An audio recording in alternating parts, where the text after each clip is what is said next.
glasses that, you know, if they get hit by something, they won't break. And then they cover the sides of your eyes, so, you know, they're more like safety glasses. That's all, you know. Because, I mean, I do, even though I'm a flailer, know how to use tools and such. It's strange to me, this idea that I'm a soy boy. No. I've just read a lot of books. I've also done a lot of unpleasantries, physical unpleasantries that many of you wouldn't, you know.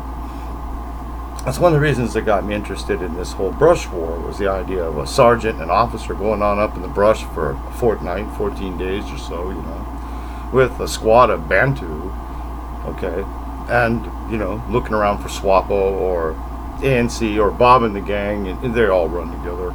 They all run together, you know. They all run together. You know, over here you have SWAPO and MLCA or whatever they are. That's the Angolan communist forces. And then you have UNITA operating with the Namibians and South Africans.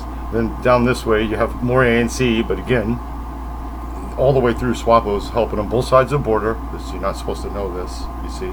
You're not supposed to know these things about ANC's little history of violence and mayhem, you know. But you're really not supposed to know about how the communists all down through, from Angola, Namibia, South Africa, Botswana, Zambia, Rhodesia, Mozambique particular, you know, all basically work together to bring down Rhodesia, Angola, Mozambique, and South Africa.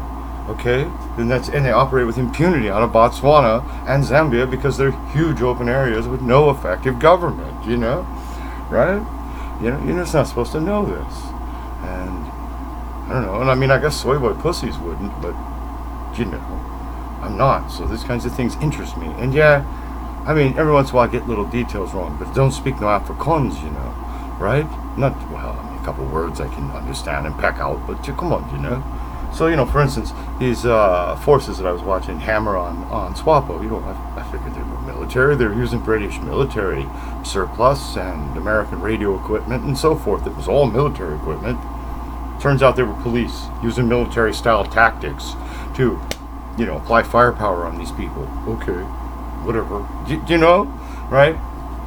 This is also why I guess we should have to go back a bit before all these communists and go right to the root of the thing. So you have first the Dutch, they're on the Cape, yes? We go back 1695, I think it is. Boom, they're on the Cape. The British show up. In effect, they don't want to be with the British. So they go north to roughly what is Bloemfontein in the Orange Free State. Then there's another quibble with the British with it's always some quibble. So they cross over the Drakensbergs, and as I recall, one group of them went down into Natal Zululand, and that's where they had a little dinner with the Zulu, and now that's their first real encounter with the Zulu of any significance. Right there is the Zulu massacring these people at table, and then went and tried to massacre the logger of these people, the group of them. I remember what they're called. These are the Trek Boers by this time. Okay, so you have Dutch, Trek Boers, and we end up with Afrikaans people in the end. It's nice and easy. It's an easy evolution. It's the same way you have British and Scots Irish and Americans. It's remarkably easy. Okay. Now, there's a battle fought in 1838, December 16th, at Blood River. And that battle, the Boers were like, I don't know if I believe their story about the little one scratch and all this, okay? But they kicked the living teeth right in of the Zulu. Just kicked their teeth in. I mean, they had a fortified logger position that was elevated from one side. They had cannon, and they just ranked these people right up in poles. Now, you know, firepower applied at a distance. Okay? Do you know? Okay. So, in effect, though, so we understand, when the Zulu later, because the ANC will claim this, and this Communist Party of South Africa, that we'll get to that too, the Triple Alliance in time, but as it sits, this is the real determinant of who was the owner of Transvaal and the Veld, and yeah, it's the Afrikaans people, and you know, so they find the Funtervinters around after this. This is a big river of gold, yeah, it is a literal river of gold. It's like some of the best, almost it's refined, right? You just have to mine it and melt it into ingots. It's remarkably, it's beyond absolutely. I mean, imagine finding a nugget of gold in a river, but one miles long and like like a river, and that's the Vanja Vindersand. I mean, it's literally a river of gold, like a yellow brick road, literally. There's no joke at all. And also, right after this exact time, the Kimberley minefields were found, and they got flooded, you know. So they weren't even these Afrikaans peoples, these descendants of the Dutch, yeah, mostly. There's also Germans and French Huguenots and so forth in there, yeah, and even, yes, some British. Because a lot of British people from the Cape said, I'd rather be you guys as slaves than live with these taskmasters under the British East India Corporation. Well, I think it was the British Africa Corp, but it doesn't matter. It's the same idea. And they were, well, you know, every little penny. The Afrikaans people were more, they're not merchants. General would say they're more warrior people for sure. That comes in useful later, and they have to fight the British over all this because the British encroach on their rights, try to basically subvert these republics. They fight, they lose. In the time that they've lost at the end of the Second Boer War, which I might note, that's Louis Both and the gang, who were beating the living shit out of the British in the field. So the British went to, let's imprison your women and children and kill them. Okay? And whether they killed on purpose or allowed it, anybody should know. If you put people in a closed area in Africa, have low hygiene, and provide little food, you'll have disease run rampant. That's Africa, dude. That's Africa. I mean, everybody should know that. If you don't know that, you shouldn't be an officer in Africa, in any military, do you know? My God, you'll kill your own camp. You see, you know? And, now, anyhow, so by the time this was all done, more or less what is apartheid, the main complaint that the Zulu and Xhosa, those are the Bantu tribes, the blacks in South Africa have, were already in place. The travel restrictions, the time restrictions, the occupation restrictions, the actual geographical limitation restrictions, land ownership restrictions, all of this.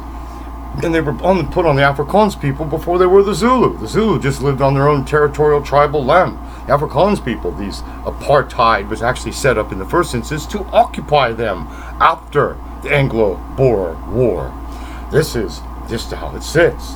Now that's the of it. Now, real shortly after that, the Afrikaans peoples got the upper hand and voted this and kept it to come up with the Land Ownership Act and all this other stuff. But the essence of it was put in by the British military government when they occupied Transvaal and the Orange Free State areas that were Afrikaans speaking.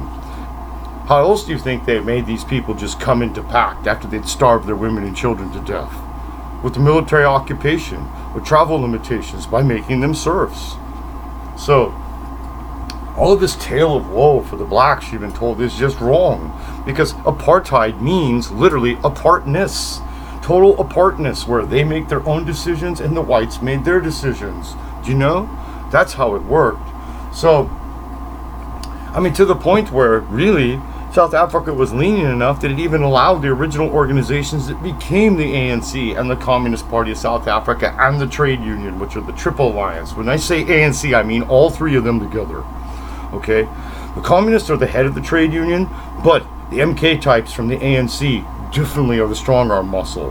And the Communists probably run the ANC at the brain level, but again, day to day, it's the bully boys that run the game, you know?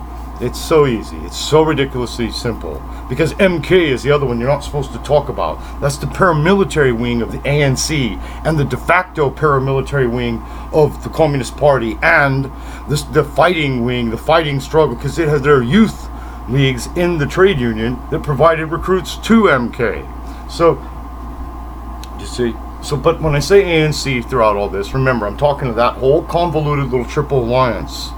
Yeah, most people outside of South Africa have no clue of any of this. So, let's keep this in mind that this ANC and its members and most of the members of the Communist Party of South Africa and the Trade Union were only officially removed from the U.S. terrorism watch list in 2008.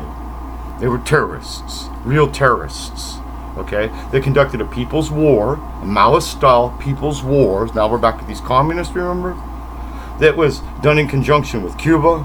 It was done in conjunction with China and Russia, and all along from Angolan communists, Namibian communists, South African communists, Botswanian communists, Zambian communists, Rhodesian, Zimbabwean communists, ZANU-PF, and Frelimo in Mozambique, yeah?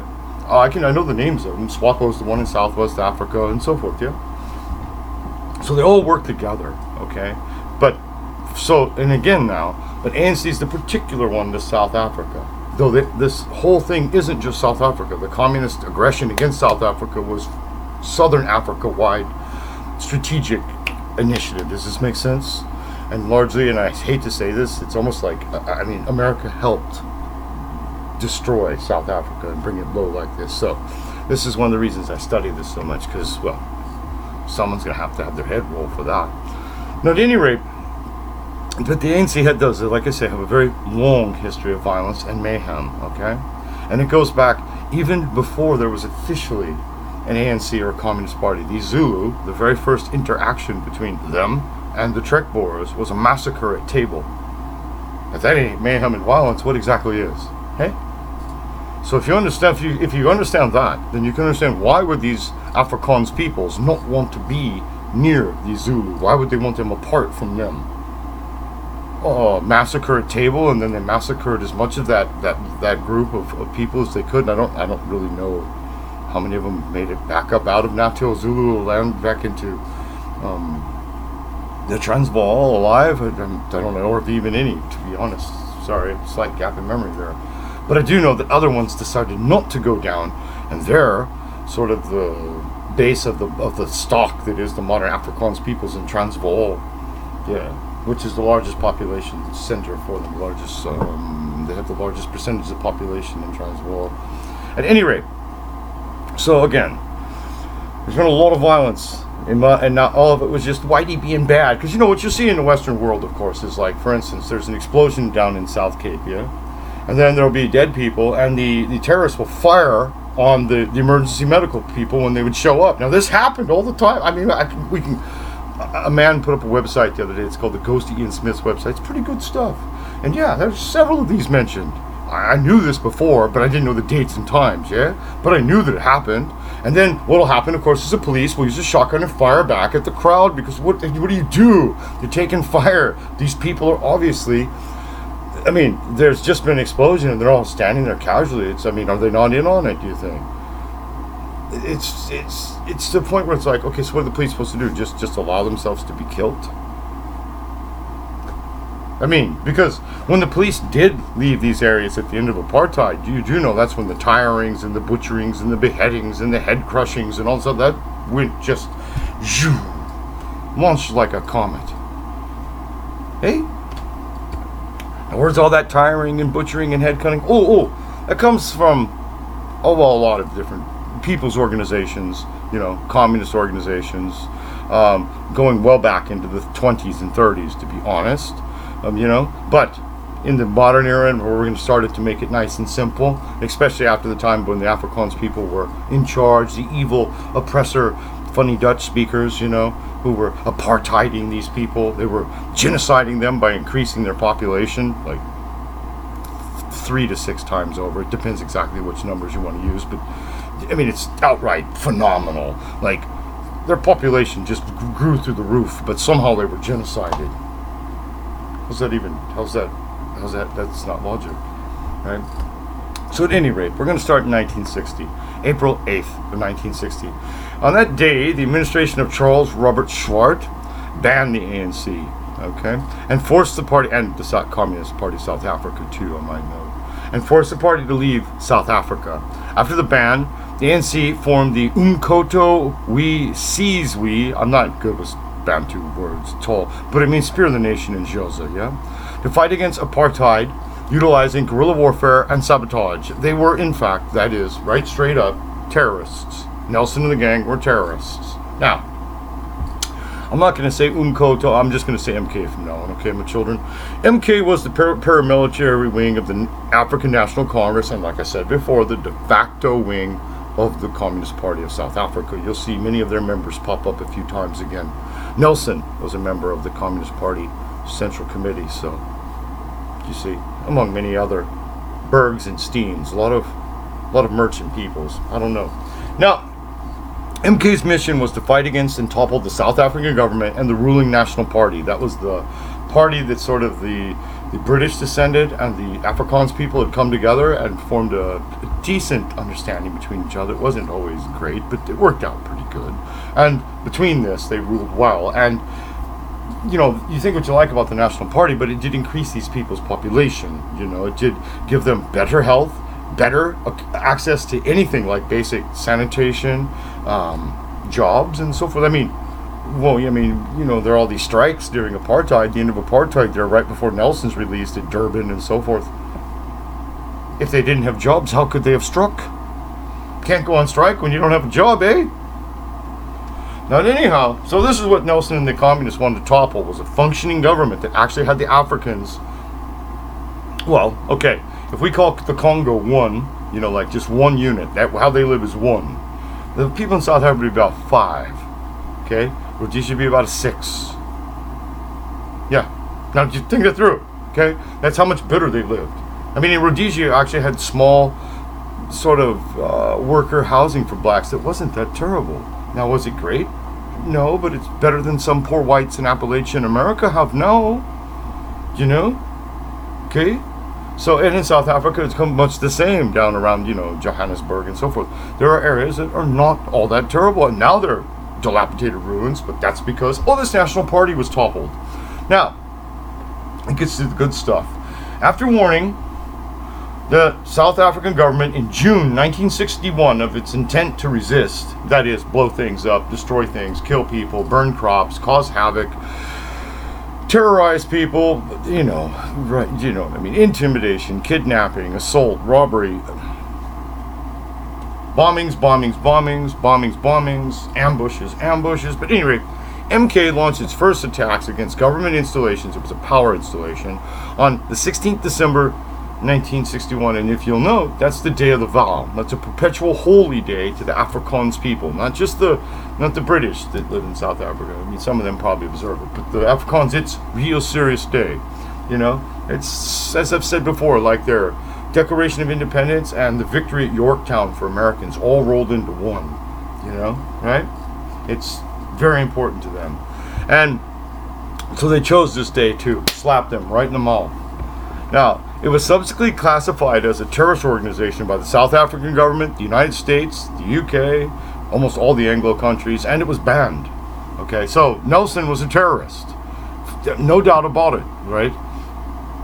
Now, for a time, the MK, ANC, and South African Communist Party, okay, Communist Party of South Africa, I guess to use their parlance, and in, of course, the trade union, because they're the rum dummy of the other one, but they act to give the mass movement, the voting bloc that keeps ANC in power, you see. Now, for a time, this was headquartered in the affluent suburb of Rivonia in Johannesburg. On 11th July 1963, 19 ANC and MK leaders, and of course there were South African Communist Party members as well, including Nelson Mandela, Arthur Goldrich, communist, and Walter Sisulu, also communist, was arrested in Lillesley Farm, Rivonia. The farm was privately owned by Arthur Goodrich, the Jew, and bought with South African Communist Party and ANC funds. The farm was bought with South African Communist Party and ANC funds. Did I mention all this? Now, this is from mostly their own, so you understand, everything I'm reading you is from Wikipedia, the ANC's own website, and MK's own website. Okay? So there's no denying any of this. It's open knowledge. We don't have to go into worlds of conspiracy or anything to get to, you know, okay? All right, as individuals who were not white were unable to own property in that area under the Group Areas Act. However, they could own property in 80% of the rest of the country, so, you know. This was followed by the Rivonia trial, in which 10 leaders of ANC, and again, when you have ANC, you have the Communist Party, they don't want to say this, but always, you know, were tried for 221 militant acts designed to ferment violent revolution. Wilton McWaye, I guess MKYAYI, no idea how you say it, but anyway, chief of the MK at the time, escaped during trial. According to Nelson Mandela, all of the founding members of the MK, including himself, were also members of the ANC, and most were members of the Communist Party as well. MK was integrated into the South African National Defence Force in 1994, but also, it should be noted, they also, because the Defence Force kind of melds into the police, you know, that's sort of a preferential hiring fund. They also will have taken over a lot of the police. MK was allied to the People's Movement for the Liberation of Angola. That's the MKLA that I talked about earlier. And are rumored to have fought along Angolan and Cuban troops at the Battle of Cuauhtémoc. Now, the Cuauhtémoc, so we understand, was a giant set-piece battle where the South Africans with basically some seriously Jimmy Mickey Mouse equipment that some of it looks so absurd, but it worked. It was functional. The thing is Rhodesia and South Africa had to fight their little war against these people's war on the shoestring and under embargo mostly. They nearly broke through these lines of what they consider, they want to say that these are but these were Cuban regulars and probably Soviet advisors, and they had state-of-the-art equipment and 3 defensive lines, and as it were, the South African put them to the triarte. That means broke to the last line. Yeah, a little more air power, some more arty support. It could have been a done deal, but the empire stabbed these people in the back. I mean, you can see the CIA guy who was the national security advisor to Ronald Reagan say that he never intended for South Africa to win, even though he intended for them to go in. What did that dirty bastard tell these people to trick them? It doesn't matter. But that's Cuauhtémoc, so you understand. And that right there is where it all starts to go backwards, because from there we forced South Africa to make a horrible treaty that gave up their ally unit in South Africa, in Angola, that gave up Southwest Africa to SWAPO, even though they were kicking their ass, and that it released Nelson and the gang, and even though they had been beating the hell out of MK, such that they were up in Zimbabwe and Mozambique mostly, they had to allow them to take over, okay? Because MK fighters, again, were also allied with Zimbabwean African People's Union, that's ZANU-PF, with the Mozambique Liberation Front, and with the Southwest African People's Organization, SWAPO. Okay, do you see? Okay, so they all work together, like I say. And South Africa and Rhodesia were handing them all. UNITA on the one end is their ally, and what was left of the Portuguese government in Mozambique were also holding out. There was no reason for these collapses. These were induced by the empire forcing bad terms on South Africa by saying, if you don't do what we want, we'll embargo you to the point where you're a third world country. And they still almost came out from underneath that by making their own fuel production, they innovated and tried to do everything they could, become nuclear energy and everything. It was immense, but still. So that's the end. But we'll go back into the beginning of the whole People's War with a little more details now, just to end on such a glum note, yes. In June 1961, Mandela sent a letter to South African newspapers warning the government that a campaign of sabotage would be launched unless the government agreed to call for a national constitutional convention. Change what I want or I'll bomb you. Yeah, he's a communist. Beginning on the 16th December, that's again the day of the vow, 1961, the campaign by MK with Mandela as its leader was launched with bomb attacks on government targets and planned for possible guerrilla warfare. Now, the first thing that they hit was a power station, but beyond that there were also many other attacks where, blacks died, coloreds died, Hindus died, Indians died, and really if you tally it up, more of these died than whites. So, I mean, if you're trying to destroy the evil white oppressor, killing the noble blacks doesn't seem the way to go, does it? But Nelson and the gang, those are just casualties, man. So, the first target of the campaign was an electricity substation. MK undertook other acts of sabotage in the next 18 months. They also conducted terror attacks. They don't ever like to say this. And what are the flaws more now? The farm murders were essentially if you look at the cadre activities of how communists act and look how these murders are conducted, I can't see a difference. I'll keep saying it till the day I die. All I'm seeing is a combination of evil bush magic beliefs of these Zulu, because they're cruel, low primates, and the materialist reptile mind way of thinking of communists. And you wind up with those old ladies beaten to death in the tub and cooked, and I don't even want to think about some of the other stuffs.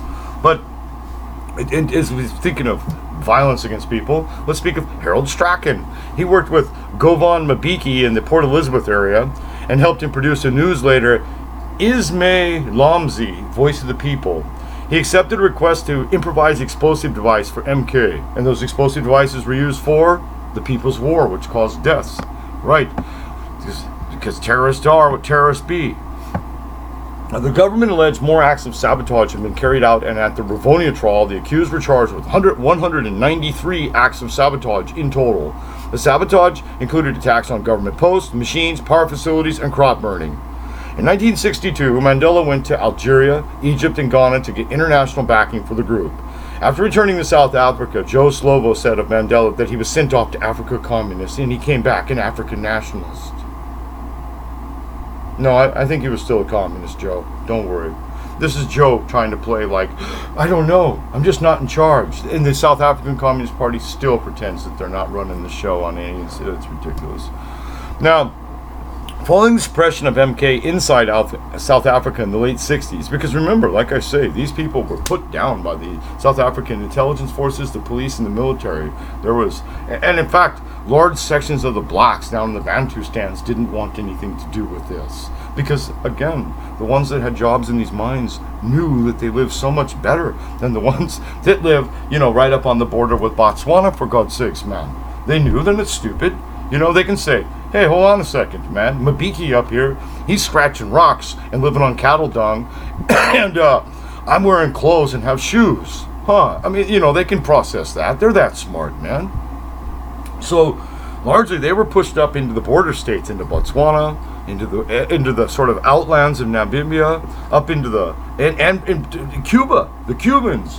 In Angola, basically, were their mommy, oh, come on, little bird, get underneath mama's wing, as well as Bobby and the gang, and Frelimo, and Kruger National Park, where they hid, because it's so huge. I mean, it's like half the size of Texas or something. It's a humongous area. So, at any rate, the organization's they undertook military actions against the Rhodesian army. So, ANC and Bob and the gang attacked both sets of white oppressors in South Africa and Rhodesia.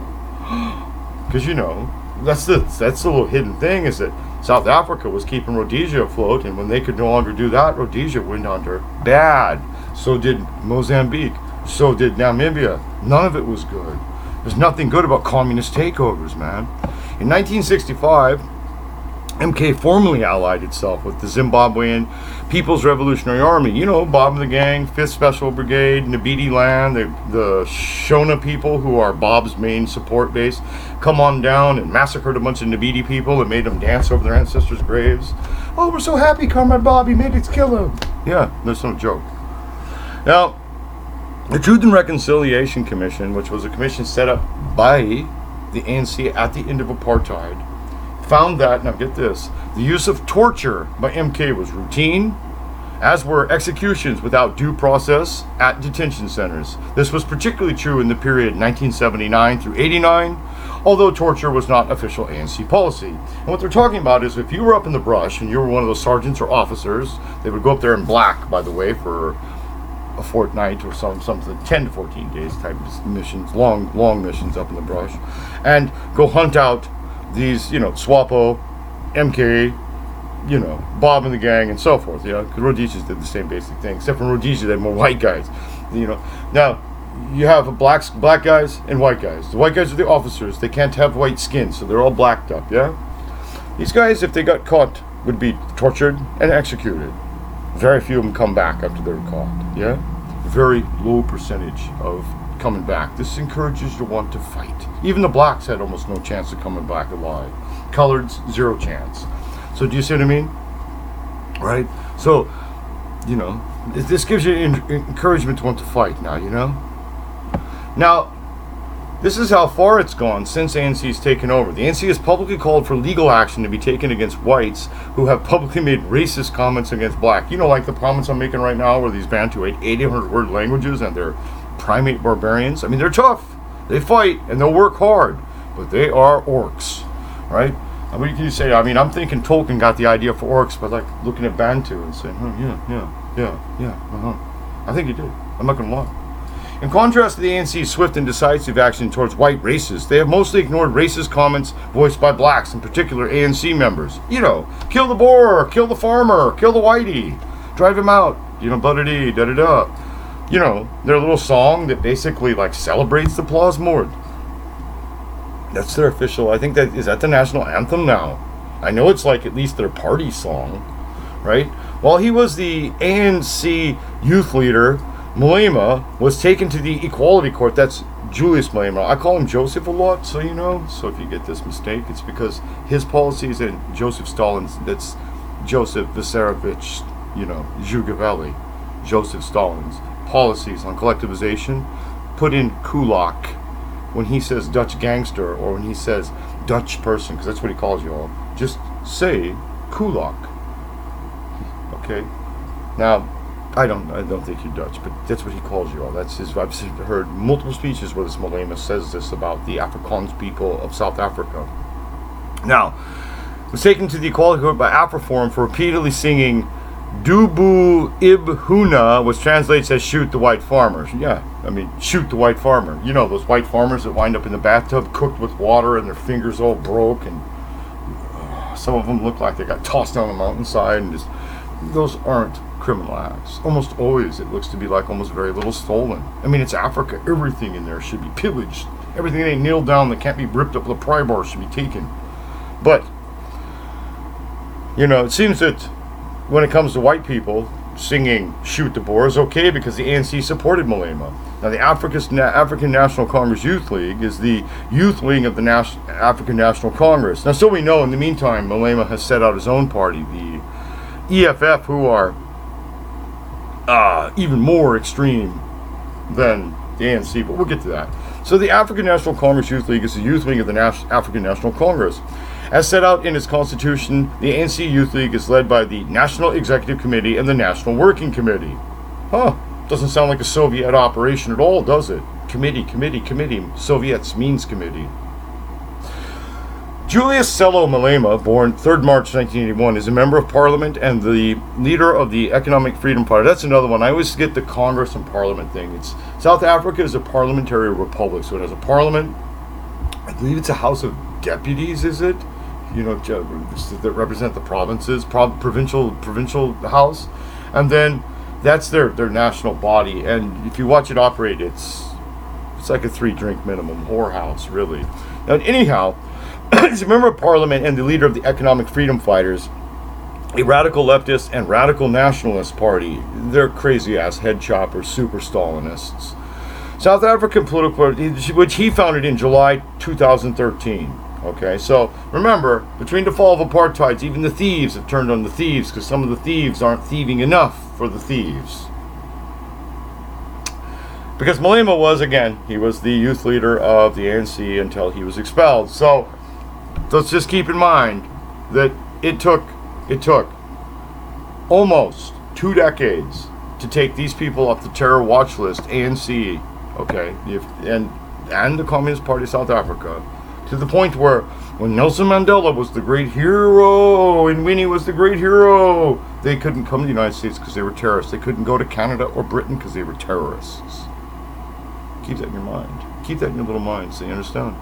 And then remember too, this Malema guy, he is angling to be big chief. I seen a thing where he spoke at this eulogy of Winnie Mandela, her ghost, Winnie Mandela's ghost. Winnie's ghost was going to see him through, and he keep busting off into this pidgin Bantu with pidgin Afrikaans. No, it's not proper Afrikaans, and it's not proper Bantu either. It's some language these Kafir have developed so that they can't be understood by people who aren't them. Now, do you know, right? So even if you know Bantu, you won't know what they're saying.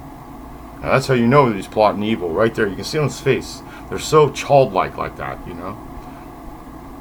And I don't know, man. I to my sense, it's hilarious because we're supposed to believe that it's only evil Nazis who would even think that these ANC could do anything illegal or extra legal or vicious. But by God, man, there's pictures and pictures and pictures and pictures of bombings and bombings and bombings that they did. And ANC, according to their own self, when they were up in the brush fighting the brush war, would regularly torture and execute you without due process. What else do you need? That's their own reconciliation, Truth and Reconciliation Commission that says that, man. So, you know, folks, if you need any more on the ANC to understand that they're vicious, violent thugs who would have no problem using the police and the media, the South African Broadcast Corporation, to pinpoint the Afrikaans people who live in rural areas and direct violence against them, you're full of shit, because that's exactly what they did during their People's War, unless they were stopped by the intelligence, police, and military peoples, which South Africa did a spectacular job of doing. However, MK is now part of the military, part of the intelligence apparatus, and part of the, and so is the ANC, the Communist Party, and the trade union. So that's all completely subverted and infiltrated, Because when people say, well, these are just crimes, it's like, no, they're not. And then, of course, you have these people are evil colonists. And oh, yes, this grandmother beaten to death in the tub and cooked like a lobster, obviously, with some horrible, vicious demon that had that coming to her. And then you realize that these grandmothers and these grandfathers, and that's what it is largely, it's usually middle-aged people and up. If they can have it that way, they surely target it that way. Okay, South Africa's like 74 per 100,000. These people are like 150, and that's the low number per 100,000, which is, so you get it, 75 times higher than the United States murder rate. It means that there's a higher chance of being murdered in rural South Africa if you're white than there is in being murdered in a slum in Honduras. My God, man. Okay? What else do you need to know? There's a war being conducted against you people, man. I don't know how you get out from it. I mean, the only way to be it, you have to have your own everything. You have to simply leave the rainbow, you know what I mean? Maybe take the plaques at Blood River and just put on wheels and do what your ancestors did. Trek on somewhere else. I don't know. But what I know is the ANC has no intention of allowing you to remain. Kill the Boer, kill the farmer, kill the white. Have a nice day, folks.